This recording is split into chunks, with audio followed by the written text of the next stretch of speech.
Jadi IPK itu tidak menentukan 100% kesuksesan. Welcome to Bang Bang Bang. Pertanyaan yang paling sering kalian tanyakan, Dok, IPK penting gak? Penting gak penting? Kalau bagi saya, IPK itu adalah sebagai bentuk pertanggungjawaban Anda pada orang tua, bahwa Anda memperhatikan ilmu yang sudah diberikan oleh guru-guru kita, yaitu dosen-dosen kita, dan kepercayaan orang tua kepada kita yang telah menyekolahkan kita sampai detik ini. Kalau saya nggak kuliah, ya itu ya itu urusan beda. Berarti kalian harus mengejar impian kalian dari sektor berbeda experience. Tapi ketika kalian sudah dibiayai oleh orang tua untuk sekolah, kuliah, ya tentu Anda harus bertanggung jawab terhadap kewajiban Anda pada orang tua. Bagi saya IPK itu lebih pertanggungjawaban saya pada orang tua saya, bahwa saya memperhatikan materi yang diberikan guru saya pada saya. Tapi perkara IPK itu menentukan faktor sukses apa enggak, saya jelas jawab tidak. Enggak. Apakah orang yang IP-nya 4 itu selalu akan mendapatkan kesuksesan? Enggak. Apakah orang yang mendapatkan IP 1,2 akan selalu DO, goblok, gagal? Enggak. Tapi apakah IPK yang 1,2 akan jadi CEO? Ada. Ada yang IPK 4 jadi CEO? Ada. Jadi jangan kemakan framing di media bahwa IPK jelek selalu jadi pengusaha, IPK 4 jadi pegawai. Enggak. Saya IPK 38, saya dokter dan jadi pengusaha. Tapi faktor itu bukan karena IP saya, tapi karena niat saya yang dari semester 1 membagi tugas dengan benar. Contoh, saya punya privilege, saya mengakui. Privilege saya, bapak saya seorang dosen dan bankir. Wajar nggak kalau saya memiliki privilege diajari ilmu keuangan dan cara membagi waktu dengan baik? Wajar, karena bapak saya seorang dosen.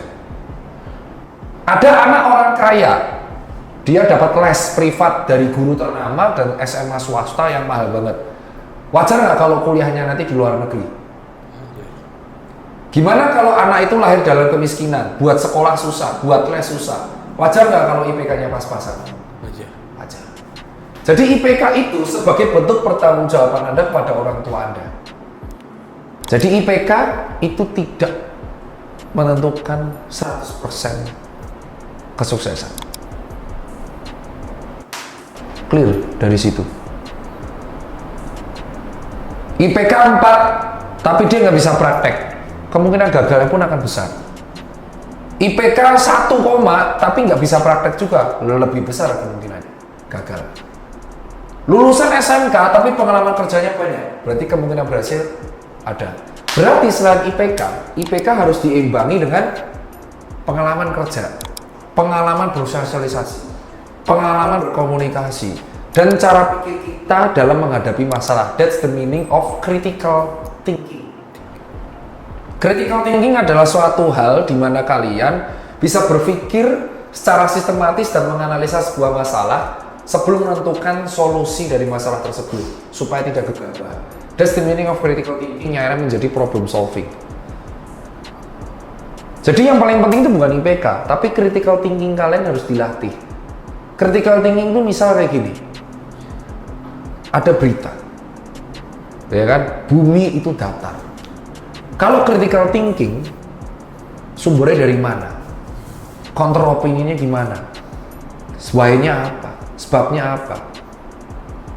Jadi kita harus berpikir, oh ternyata tidak, bumi itu bulat. Kalau critical thinking kita jelek, kita akan menelan berita itu mentah-mentah dan auto share.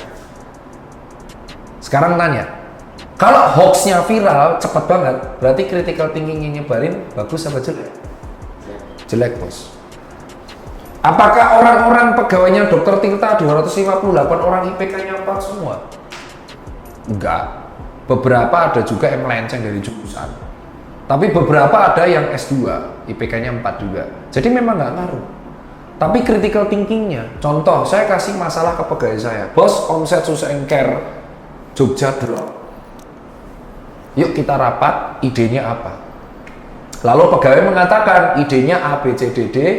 Lalu A, B, C, D, E, lalu kita rapat, ada insentif kalau bonus toko. Lain cerita kalau gini, yuk Social Care X drop. Apa yang harus kita lakukan? Saya nggak tahu, manut Pak Bos saja. Critical thinkingnya jalan nggak? Enggak. Seorang pegawai itu bukan hanya kerja untuk disuruh. Dia harus diberikan kesempatan untuk memberikan ide, sehingga critical thinkingnya jalan. Seseorang yang hanya nurut IPK 4 tapi dia nurut ketika suruh kerja, dia nggak akan jalan critical thinkingnya. Gimana cara kita melatih critical thinking? Berlatihlah untuk berpendapat. Berlatihlah untuk menganalisa sebuah masalah. Berlatihlah untuk beropini. Di waktu muda kita berdebat tuh wajar, tapi setelah berdebat jangan sampai selek. Maka saya selalu menghindari debat terbuka. Kenapa? Debat itu adalah ketika saya dan teman saya tidak setuju dan kita debat di warung kopi. Debat di warung terbuka itu hanya menjadi tontonan belaka. Tontonan yang seneng yang lihat, kita yang ribut. Ya, menang jadi arang, kalah jadi abu. Itulah yang harus teman-teman tahu. Jadi kalau kalian IPK-nya Nasakom, kalian stres, nggak masalah. Gimana cara mempertanggungjawabkan pada orang tua kalau IPK kita Nasakom, nasib 1 koma, tapi kita mau naikin IPK nggak bisa? Apa? Caranya gimana? Kerja yang baik. Kita cari pengalaman kerja yang baik. Kita cari bakat kita yang lain. Walaupun IPK kita Nasakom, at least kita bisa ngasilin duit. Kita latihan kerja. Walaupun kuliah kita lemah, amit-amit, kita tetap bisa ngasilin duit, bantu orang tua. At least kita bertanggung jawab sama kuliah kita sendiri. Itulah dinamakan mahasiswa. Yaitu critical thinkingnya jalan dan mulai bertanggung jawab atas dirinya sendiri. Itu aja kalau dari saya buat teman-teman semua, dan semangat buat semua anak muda yang sedang memperjuangkan nasib kedepannya untuk lebih baik. Dan buat kalian yang punya privilege, jangan malu mengakui privilege kalian. Salam.